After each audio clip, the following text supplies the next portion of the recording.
O Enigma das Máscaras de Chumbo. O Morro do Mistério. O ano é 1966. O local é a cidade de Niterói, no Rio de Janeiro. Um lugar de sol e praias, mas o que aconteceu ali não tem nada de tropical. A cena é de um mistério que desafia a lógica, a física e a medicina forense. No topo do Morro do Vintém, 2 homens foram encontrados mortos. Eles não tinham ferimentos de bala, nem marcas de faca, nem sinais de luta. Seus corpos estavam intactos, vestindo ternos elegantes e capas de chuva sobre os ombros, como se estivessem à espera de um grande evento sob a chuva.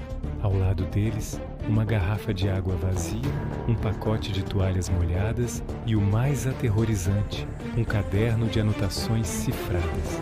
Mas o detalhe que transformou este caso em um ícone da ufologia e do true crime mundial foi este. Os 2 homens usavam estranhas máscaras de chumbo sobre os olhos. O que faz 2 técnicos em eletrônica, vestindo ternos, subirem um morro isolado para morrer lado a lado, protegendo os olhos de uma luz invisível? Este é o enigma das máscaras de chumbo. E hoje vamos mergulhar no relatório da polícia, nos cadernos codificados e nas teorias mais obscuras para tentar decifrar este mistério brasileiro que permanece sem solução oficial há quase 60 anos. O dia da descoberta e a cena bizarra. Tudo começou no dia 17 de agosto de 1966. Um adolescente empinando pipa no Morro do Vintém se deparou com os 2 corpos deitados lado a lado em uma clareira isolada.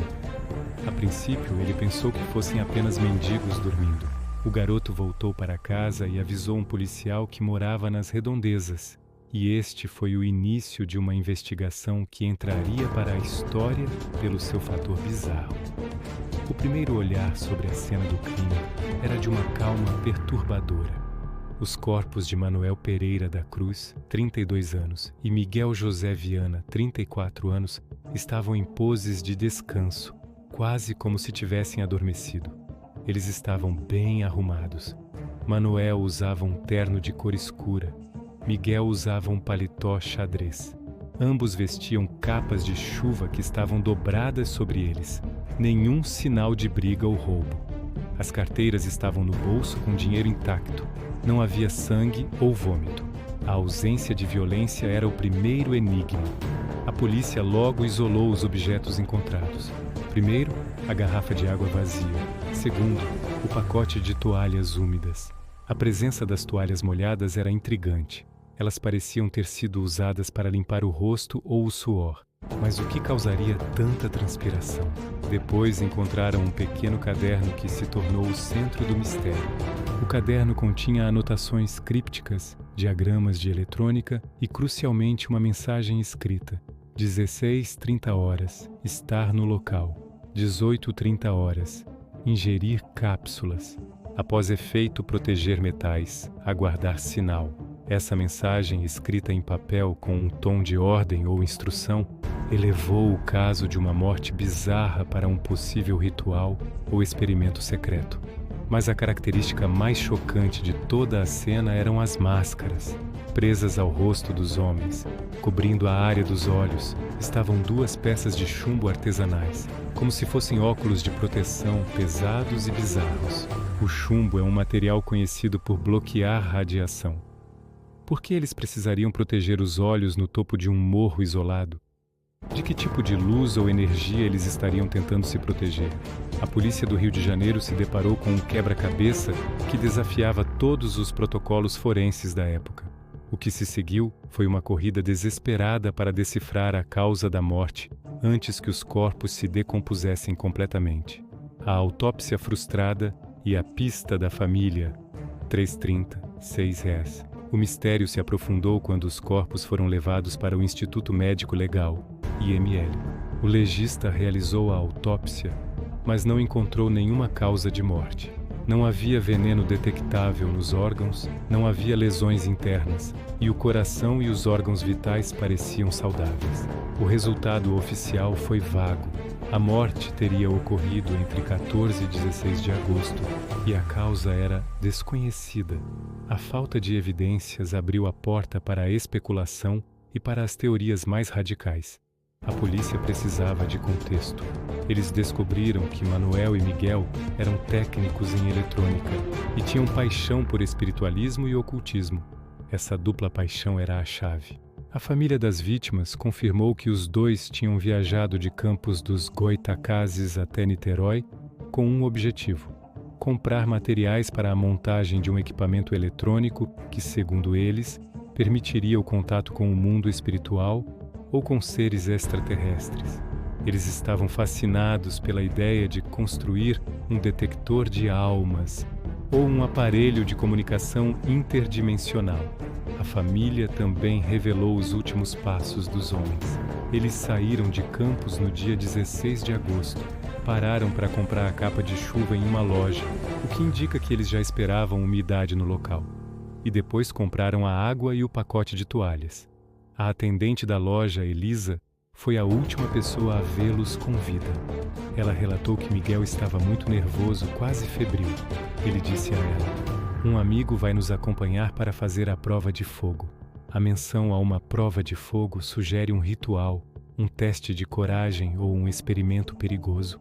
O amigo nunca foi identificado.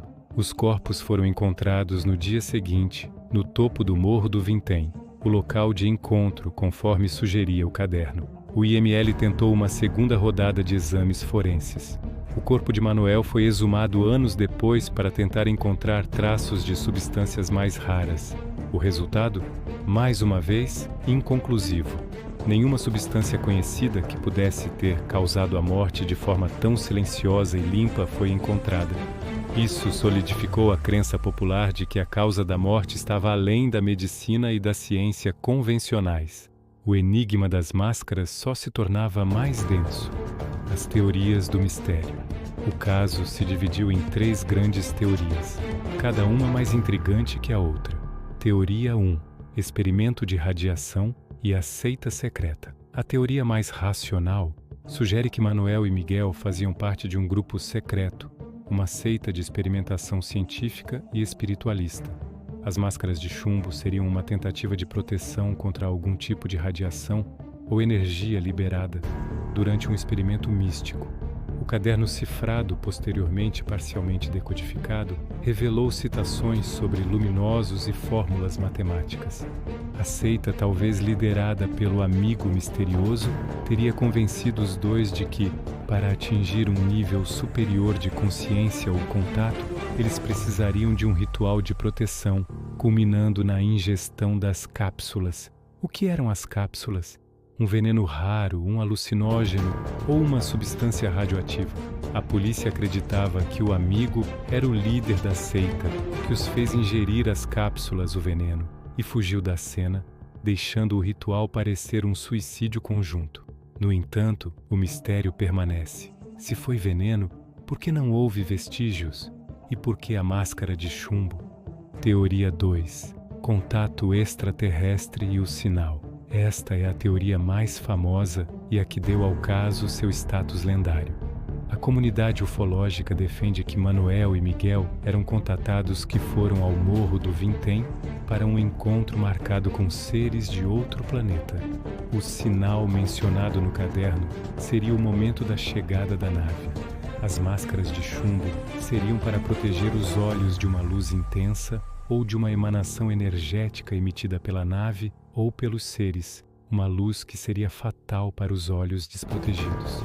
A morte teria ocorrido devido a uma sobrecarga de energia ou a um mecanismo de defesa da entidade, causando uma falha cardíaca instantânea, que não deixaria vestígios nos órgãos. O estado de repouso dos corpos, sem luta, corrobora a ideia de que a morte foi rápida e inesperada, vinda de uma fonte externa e não humana. Eles teriam bebido a água para se purificar ou se preparar para o contato, e as toalhas seriam para conter a reação fisiológica ao nervosismo. Teoria 3. O roubo do gerador e o crime comum. Uma teoria mais pé no chão, embora menos popular, sugere que Manuel e Miguel foram vítimas de um crime comum disfarçado de mistério. Eles tinham dinheiro para comprar o material eletrônico, e o equipamento que eles planejavam montar, o tal detector de almas, era caro. A polícia levantou a hipótese de que um terceiro, o amigo ou um criminoso, os atraiu ao morro com a promessa do experimento e os matou para roubar o dinheiro ou o equipamento que eles carregavam. O crime não seria sobre magia, mas sobre ganância. A causa da morte seria um veneno indetectável da época ou até mesmo asfixia, embora a falta de sinais de violência física complique essa tese. E o grande obstáculo, as máscaras. Um criminoso comum não colocaria máscaras de chumbo nas vítimas. Isso aponta para um ato simbólico, um selo deixado pelo assassino para confundir a polícia ou para cumprir o ritual planejado pelos próprios homens. Conclusão: o caderno cifrado e o legado, décadas se passaram e o enigma das máscaras de chumbo continua. O caderno, apesar de ter sido parcialmente decodificado, nunca revelou o nome do amigo ou a natureza exata das cápsulas. O fragmento mais famoso do caderno, lido como após efeito, proteger metais, aguardar sinal, sugere que a morte veio antes da proteção ou da chegada do sinal. O que falhou no plano? O caso das máscaras de chumbo é o reflexo de um Brasil que olhava para o futuro e para o místico ao mesmo tempo.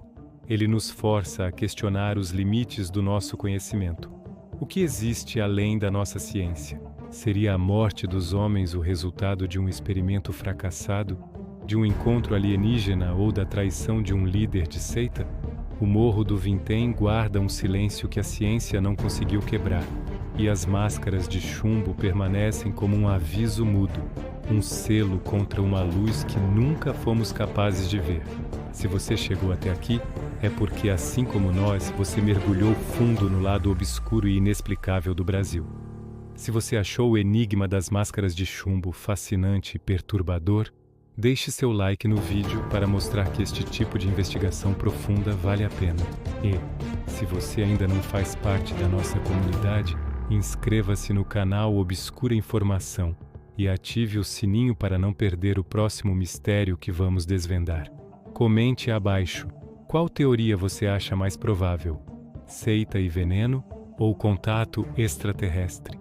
Aqui mergulhamos juntos nos mistérios mais perturbadores do mundo.